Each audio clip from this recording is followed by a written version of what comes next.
Hey, what's up, you guys? Suzette here. Welcome back to the channel. If you clicked on the video, that means you're here for the Mean Girls story time. And yeah, so I'm going to get on into it. If you haven't already, click like and subscribe to my channel because I make these new story times. Actually, I've been making a lot of them lately, so excuse me. Another day, another Red Bull. I have a lot of stories to tell, so let's get on into it. Um, when I was younger, I went to a few different high schools, so nobody's going to be able to really point out who I'm talking about or anything. And I'm really doing this video just to tell you my story and to tell you that it does get better after high school.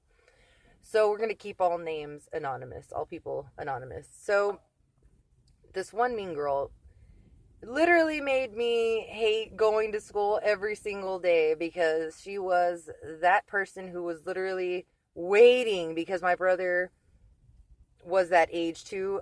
She was waiting for me to get up there so that way she could make my life a living hell. So I was in middle school, dreading it, dreading it, dreading it. Finally, I was a freshman in high school, and yeah, she had a face like this, like she was waiting. You know, we anytime we played dodgeball, basketball, anything. I mean, she would look you dead in your eyes. She would look me dead in my eyes, and like I'd be like, playing basketball.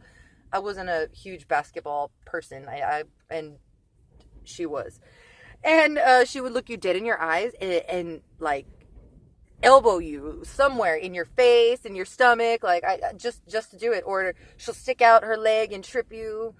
And I mean, she wasn't your typical like mean girl, prissy, girly girl. Like she was both the prissy, mean girl and the athletic, like built chick who could kick your ass too. So, needless to say, I got my ass kicked a lot, and it was totally fine because it was in PE, stuff like that. And, down the hallway, I got shoved into the trash cans, and, she was only a couple years older than me and was like, that's because of this little girl, or get out of the way, little girl, or, at any time, oh, God forbid a teacher would tell me to get up and speak in front of the class because I could feel her, like, and we had, mixed people, like it wasn't just, especially if it was an elective, like home ec class, we had seniors, freshmen, it didn't matter. So if I had to get up and speak in front of her face, like the basketball face, the I'm about to elbow you face, that's the face that was looking at me the whole time when I was talking. So she made my life a living hell, whatnot, all through high school. Like, I mean, but of course, if she needed a fucking poem to pass English class, who did she come to and who gave her a poem for free? Yeah, I was always the idiot. And I didn't always look like this in high school. I had really bad acne, braces. I ran track. I was built like a boy. I had really, really brown, dark hair. I produced a lot of oil. Puberty hit me like a ton of bricks. I was a very oily kid.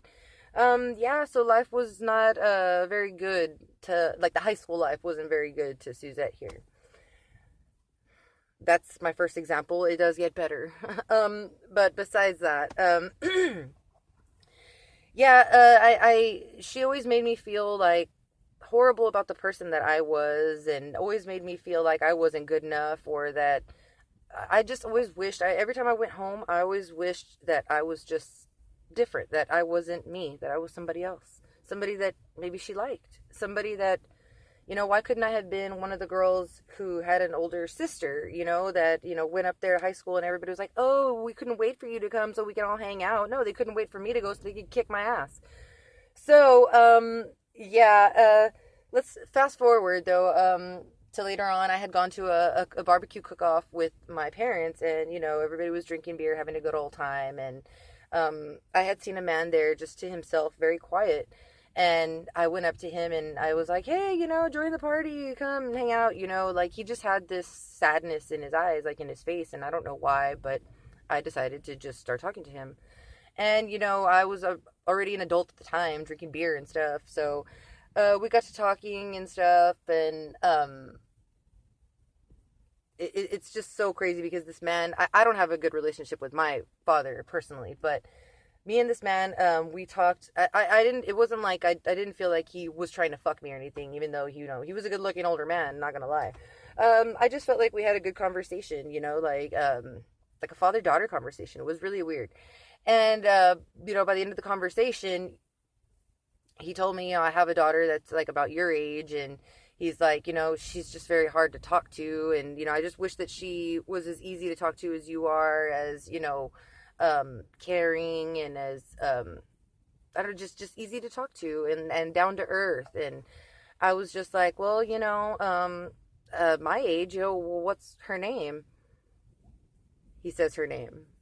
And yeah, my high school mean girl, it was her father that I was talking to this entire time, and actually drinking a beer with and bonding with, if you will. And yeah, like it really hit me when he had said, I wish my daughter was more like you. And I was like, I was taken aback, because I had wished for so long that I was more like her. If I were more like her, maybe, her and her friends wouldn't pick on me so much. Maybe she wouldn't pick on me so much. Maybe she would accept me, if I were more like her, a mean girl. And like I said, the universe had its way of bringing around full circle to where I met her dad. And not knowing that, and I told him after this, I said, your daughter used to call me little girl this, little girl that. She made my life a living hell. And he was like, he looked like he wanted to cry. I feel so bad, because we had been drinking. He looked like he wanted to cry, but he was like, I'm so sorry for what my daughter did to you.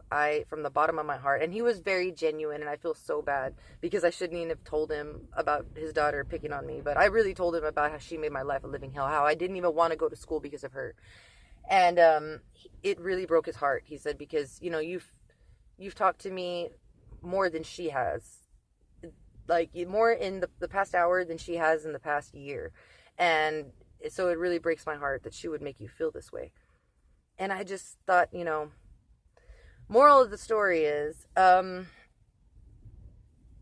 be nice to everybody, because they might end up growing up to be semi-attractive and fuck your dad and be your stepmom. I'm just kidding. I didn't have sex with her dad. But I'm just saying, I could have. No, I'm just kidding. But yeah, just be nice to everybody, because, and if you are going through hard times, if you're still in high school, or, and you're going through a hard time, if you feel like you're being picked on by somebody and they're just making your life a living hell, and you feel like it's never going to end, it will end. It does get better. I promise you. Yeah, because instead of, me being a theater geek or anything, in a town that doesn't have a theater, I'm still in a town that doesn't have a theater, but I get to put my geekiness on YouTube, and that's all that matters, right? Yeah, so the moral of the story is, be nice to everybody. And if somebody's not nice to you, it does get better. Fuck high school. It does get better after high school. And also, that girl was, very superficial. That mean girl, she was very superficial in high school. And it turns out now that as adults, her best friend actually went around telling everybody that the mean girl had her mom throw away all her high school pictures, because she was just so embarrassed that I guess she let herself go after high school, and she will literally never be back anywhere virtually in the same body type category as she was in high school. And I'm not, judging. I don't know what she looks like now. I haven't seen her. I don't even think she has a social media, but she was so superficial in high school, and she was so mean to people and ugly on the inside, that she ended up growing up to hate what she looked like on the outside. Like, she actually made her mom throw all her high school pictures away, because she can't stand to look at them, at the way she used to look. So yeah, it does get better. And if you are a mean person, karma's a bitch. It has its way of coming back, and taking what you valued the most. You cared the most about how you looked back in the day, and now, you're ashamed of it. So, moral of the story, be nice. All right, guys. Thanks for joining me. And go with grace. Till next time.